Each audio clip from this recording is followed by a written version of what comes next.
बिस्मिल्लाहिर्रहमानिर्रहीम। अस्सलाम वालेकुम। I am Mohammad Wasim Chaudhary from CCU secondary school Kot Addu. Dear students, 9th class physics chapter number 2 kinematics से आज हमारा लास्ट टॉपिक है motion of freely falling objects. आज़ादाना गिरते हुए अजसाम की हरकत। ये अब मेरे हाथ में है। ये जो है इसको अगर मैं छोड़ता हूँ तो ये फ्रीली फॉल करेगा आज़ादाना तौर पर। कोई इस पर बज़ाहिर कोई फोर्स नहीं लग रही, लेकिन फ़िज़िक्स के अकॉर्डिंग हम कहते हैं कि जो भी बॉडीज़ फ्रीली मूव करते हैं, आज़ादाना मूव करते हैं और परपेंडिकुलरली मूवमेंट हो रही होती है, तो उन पर लाजमी तौर पर ग्रेविटेशनल इफ़ेक्ट पड़ रहा होता है। ग्रेविटेशनल फोर्स, कशिश सकल, ज़मीन की अट्रैक्टिव फोर्सेस ऑफ अर्थ उन पर लग रही होती हैं और उनको अपने मरकज़ की जानिब, अपने सेंटर की जानिब खींच रही होती हैं। ज़मीन की ये खासियत है। अब इसको मैं अगर छोड़ता हूँ तो मैंने बज़ाहिर छोड़ा है, फेंका नहीं है नीचे, मैं छोड़ा है तो ये नीचे की तरफ डाउनफॉल जो है इसने मूवमेंट स्टार्ट कर दी due to gravity, force of gravity की वजह से। अब फोर्स ऑफ ग्रेविटी की वजह से फिर यहीं पर एक और वर्ड हम ग्रेविटेशनल एक्सेलरेशन पढ़ेंगे इस टॉपिक में। अब एक्सेलरेशन तो वर्ड हमारा सुना हुआ है, हमने पढ़ा हुआ है प्रीवियस टॉपिक्स में। एक्सेलरेशन क्या है कि जब rate of change of velocity के वक्त के लिहाज से, विद रिस्पेक्ट टू टाइम, वक्त के लिहाज से अगर किसी बॉडी की वेलोसिटी में वेरिएशन आ रहा है, अगर किसी जिस्म की वेलोसिटी तब्दील हो रही है, पहले कुछ थी बाद में कुछ है, अगर पहले चल रहा था कोई ऑब्जेक्ट बाद में रुक रहा है, या पहले रुका हुआ था बाद में उसने मूव स्टार्ट किया है, मूविंग हरकत स्टार्ट की है, तो तब भी उसकी वेलोसिटी में वेरिएशन आ रहा है। तो जब भी वेरिएशन आएगा विद रिस्पेक्ट टू टाइम तो हम कहते हैं उसमें एक्सेलरेशन जनरेट होता है। अब एक्सेलरेशन की वैल्यूज वो कह रहा है, acceleration of freely falling bodies is called gravitational acceleration. ये यहाँ पर इस डेफिनेशन को मैं ऐसे भी करता हूँ, एक्सेलरेशन ड्यू टू ग्रेविटी, कि एक्सेलरेशन किसी भी फ्रीली फॉलिंग बॉडीज में ड्यू टू ग्रेविटी, ग्रेविटी की वजह से जो एक्सेलरेशन है उस एक्सेलरेशन को हम लोग क्या कहेंगे, ग्रेविटेशनल एक्सेलरेशन। और उसे हम किससे जाहिर करते हैं, डिनोट किससे करते हैं, जी से। बेटा ये जी है। अब स्टूडेंट्स जो है ना वो कंफ्यूज होते हैं, छोटी छोटी टर्म्स हैं, इनको आप लोगों ने याद रखना होता है। अब ये जो ए है, स्मॉलर ए मैंने लिखा है, फिज़िक्स में ये टर्म जो है वो एक्सेलरेशन को जाहिर करती है। एक्सेलरेशन को हम स्मॉलर ए से रिप्रेजेंट कराते हैं। और अगर यहीं पर ही ए आ जाए, कैपिटल ए आ जाए, तो अगर इसको क्वांटिटी के मीनिंग में लेंगे तो ये एरिया को रिप्रेजेंट करा रहा होगा, और अगर यूनिट्स की तरफ जाएंगे तो ये एम्पेयर जो है वो करंट का यूनिट है, उसका ये रिप्रेजेंटेशन है। तो इसी तरह से एक जी मैंने जो यहाँ से बात चली है स्मॉलर लिखा हूँ, एक जी कैपिटल लिखा है। स्टूडेंट्स लिखते वक्त जो है ना इनमें कोई डिफरेंस नहीं रखते, हालांकि गलत हो जाती है बात। अगर आप ग्रेविटेशनल एक्सेलरेशन को रिप्रेजेंट करा रहे हैं तो आपने स्मॉलर जी राइट आउट करना है एक्सेलरेशन के लिए। ग्रेविटेशनल एक्सेलरेशन की रिप्रेजेंटेशन जो है वो स्मॉलर जी से है, और कैपिटल जी जो है वो ग्रेविटेशनल कांस्टेंट। आप लोग 5th चैप्टर में पढ़ेंगे न्यूटन का जो है ना वो ग्रेविटी का जो लॉ है, लॉ ऑफ ग्रेविटेशन जो है, उसके अंदर ये कांस्टेंट यूज़ होता है कैपिटल जी से, ग्रेविटेशनल कांस्टेंट, जिसकी वैल्यू भी होती है 6.673 multiplied by 10⁻⁻11 newton metre square पर किलोग्राम स्क्वायर। अब जी की वैल्यू क्या है, जी की जो एक्चुअल वैल्यू है वो हम लेते हैं 9.8 मीटर पर सेकंड स्क्वायर, लेकिन अप्रॉक्सीमेट वैल्यूज़ जो हम कॉमनली यूज़ करते हैं वो 10 ले ली जाती है अपनी आसानी के लिए, कि क्वेश्चन जो हैं वो बच्चों को याद भी रहे और क्वेश्चन में इजीली अटैम्प्ट करके वो 10 जो है वो कॉमनली वैल्यूज़ ले ली जाती हैं, अप्रॉक्सीमेट वैल्यू ले ली जाती है ग्रेविटेशनल एक्सेलरेशन की ऑन द अर्थ, 10 मीटर पर सेकंड स्क्वायर। और जैसे जैसे हम ज़मीन के मरकज़ से दूर होते जाएंगे, जाहिर सी बात है फोर्स ऑफ ग्रेविटी कम होती जाएगी, जिसकी वजह से ग्रेविटेशनल एक्सेलरेशन की वैल्यू भी कम होती जाएगी विद द एल्टीट्यूड, जैसे जैसे ऊपर जाएंगे। अब यहाँ पर अगली बात आ गई, वो कहते हैं स्टूडेंट्स को ये भी ख़ास तौर पर न्यूमेरिकल्स की सॉल्यूशन के वक्त ये क्वेश्चन क्लियर नहीं होता कि जी की वैल्यू कब पॉजिटिव लेनी है। किसी क्वेश्चन में तो वो जी की वैल्यू 10 मीटर पर सेकंड स्क्वायर ले रहा होगा और किसी क्वेश्चन में वो -10 मीटर पर सेकंड स्क्वायर ले रहा हो। अब स्टूडेंट्स को ये कन्फ्यूजन रहती है कि कहीं हमने इसकी वैल्यू पॉजिटिव 10 ली है और कहीं पर इसकी वैल्यू नेगेटिव 10 ली है, तो इसकी रीज़न क्या है? वो रीज़न बेटा यहाँ पर बता रहा हूँ आप लोगों को कि अगर हम गौर से देखें और पीछे हम अपने टॉपिक को रिव्यू करें, जो हमने एक्सेलरेशन का टॉपिक पढ़ा था कि एक्सेलरेशन जो है फिर हमने उसकी टाइप्स बनाई थी इंक्रीज और डिक्रीज वेलोसिटीज़ की वजह से।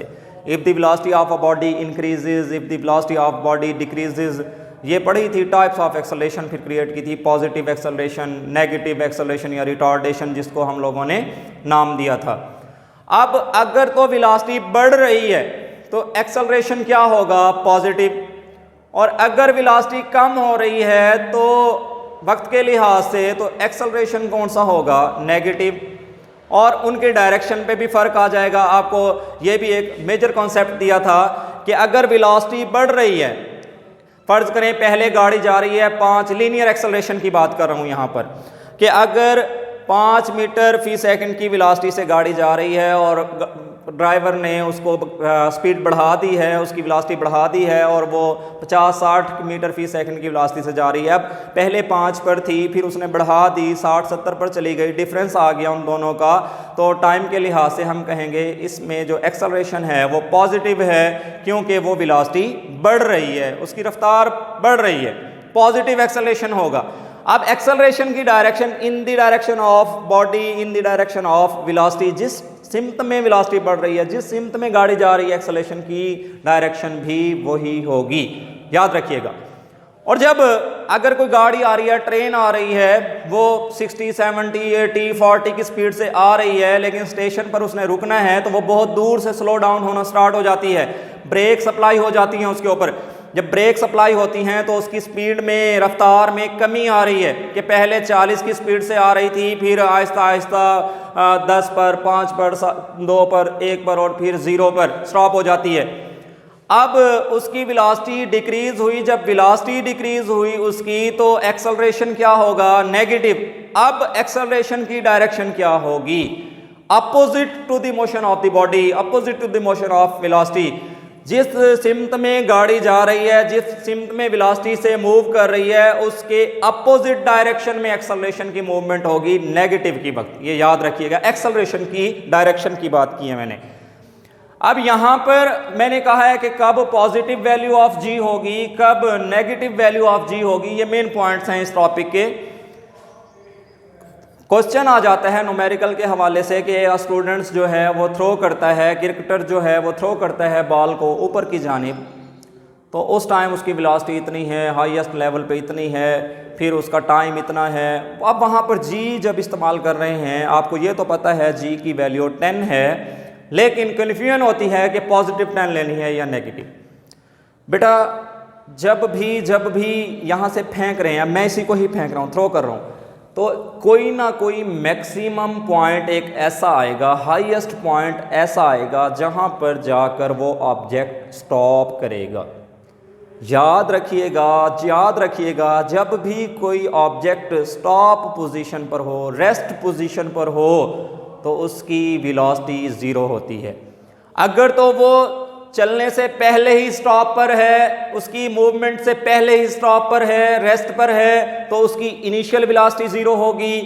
और अगर पहले से चल रहा है, बाद में स्टॉप हुआ, बाद में रुका, बाद में रेस्ट पोजीशन में आया, तो उसकी फाइनल वेलोसिटी 0 होगी। 2 बातें बता रहा हूँ, अटेंटिव रहिएगा।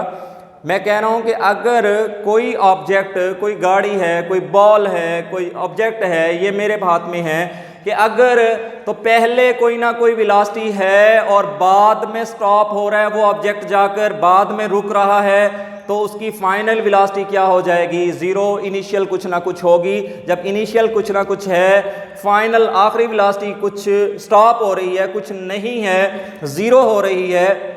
जब पहले कुछ थी बाद में ज़ीरो हो गई, तो यहीं से क्लियर हो रही है बात कि पहले तो वेलोसिटी थी, बाद में ज़ीरो हो रही है, तो वेलोसिटी डिक्रीज हो रही है। वेलोसिटी डिक्रीज हो रही है तो एक्सेलरेशन क्या होगा, नेगेटिव होगा। इसी तरह अगर पहले कोई ऑब्जेक्ट रेस्ट में है और बाद में उसको जो है वो रनिंग पोजीशन में आता है, चलता है, ट्रैवलिंग स्टार्ट करता है, तो जब पहले स्टॉप पोजीशन पे था, रेस्ट पोजीशन में था, तो उसकी इनिशियल वेलोसिटी ज़ीरो और फाइनल कुछ ना कुछ होगी। जब फाइनल कुछ ना कुछ होगी तो एक्सेलरेशन जो है वो पॉजिटिव होगा, क्योंकि वेलोसिटी बढ़ रही है। अब वही बातें हमने यहाँ फिट करनी है। अब एक ऑब्जेक्ट को मैं नीचे से फेंक रहा हूँ, बॉल को थ्रो कर रहा हूँ अपवर्ड डायरेक्शन में, नीचे से ऊपर फेंक रहा हूँ। जब नीचे से ऊपर फेंक रहा हूँ, इनिशियल वेलोसिटी कुछ ना कुछ होगी, कोई ना कोई मैक्सिमम पॉइंट उस बॉल का, उस ऑब्जेक्ट का, जिस तरह मैंने ये फेंका है, उसका कोई ना कोई पॉइंट जहां पर जाकर वो थोड़ी देर के लिए रुका और फिर डाउनवर्ड डायरेक्शन में आया, तो जहां पर वो रुक रहा है वो उसकी फाइनल वेलोसिटी यानी रेस्ट पोजीशन गेन कर रहा है, तो ज़ीरो होगी। तो जब हम थ्रो कर रहे हैं अपवर्ड, याद रखिएगा, जब भी ऑब्जेक्ट्स नीचे से ऊपर की जानिब थ्रो कर रहे हैं, फेंक रहे होंगे, तो आप कहेंगे कि इनिशियल वेलोसिटी कुछ ना कुछ बताएगा, फाइनल वेलोसिटी ज़ीरो होगी, वेलोसिटी डिक्रीज होगी। जब वेलोसिटी डिक्रीज होगी तो एक्सेलरेशन की वैल्यू नेगेटिव लेंगे, जी की वैल्यू नेगेटिव लेंगे। जब आप कहाँ जा रहे होंगे, अपवर्ड डायरेक्शन में कोई ऑब्जेक्ट आप मूव करा रहे होंगे, तो जी की वैल्यू क्या आ जाएगी आपके पास, नेगेटिव। और जब आप यहाँ से, अब मैं नीचे फेंकने लगा हूँ, आप भी देखें इस ऑब्जेक्ट को मैंने पकड़ा हुआ है, इसकी तो इनिशियल ज़ीरो है, अर्थ पे नहीं, अर्थ पे तो कुछ स्टूडेंट्स कहते हैं अर्थ पे जाके, अर्थ में टच होने से पहले पहले जाहिर है उसकी वेलोसिटी मैक्सिमम होगी। यहाँ ज़ीरो है, यहाँ रेस्ट पोजीशन पर है, और ज़मीन को टच होने से पहले, ज़मीन को टच होने से पहले आखिरी जो लम्हा होगा उस वक्त इसकी वेलोसिटी क्या होगी, मैक्सिमम।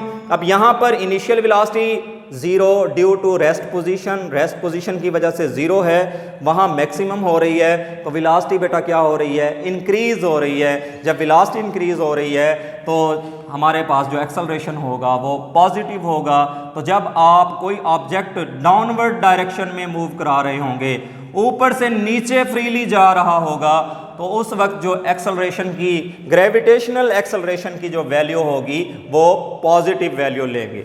ये दो बातें आपको क्लियर कराना थी कि एक, जब डाउनवर्ड डायरेक्शन में हम मूव करा रहे होंगे कोई ऑब्जेक्ट्स को ऊपर से नीचे, तो उस टाइम जो जी की वैल्यू लेंगे वो पॉजिटिव लेंगे, और जब नीचे से ऊपर कोई थ्रो करा रहे हैं, किसी बॉल को, किसी ऑब्जेक्ट को फेंक रहे हैं, कोई मिसाइल शूट आउट करा रहे हैं, तो उसकी जी की वैल्यू क्या होगी, नेगेटिव होगी।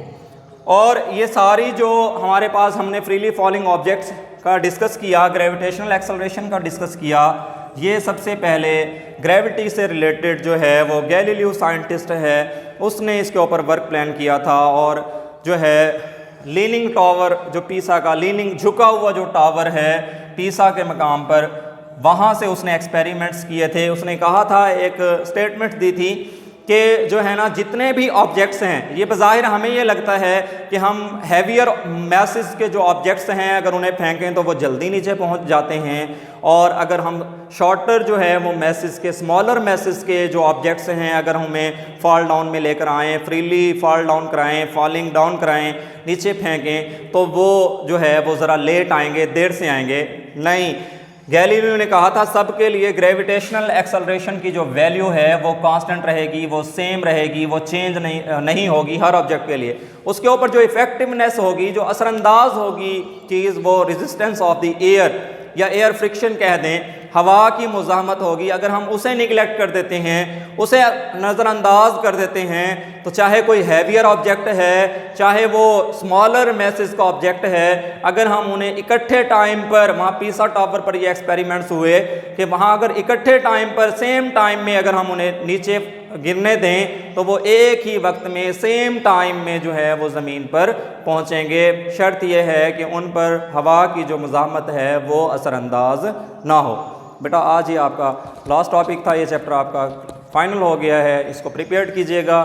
आप लोगों के टेस्ट भी होने हैं। Wishing you all the best. Thank you. अल्लाह हाफिज़।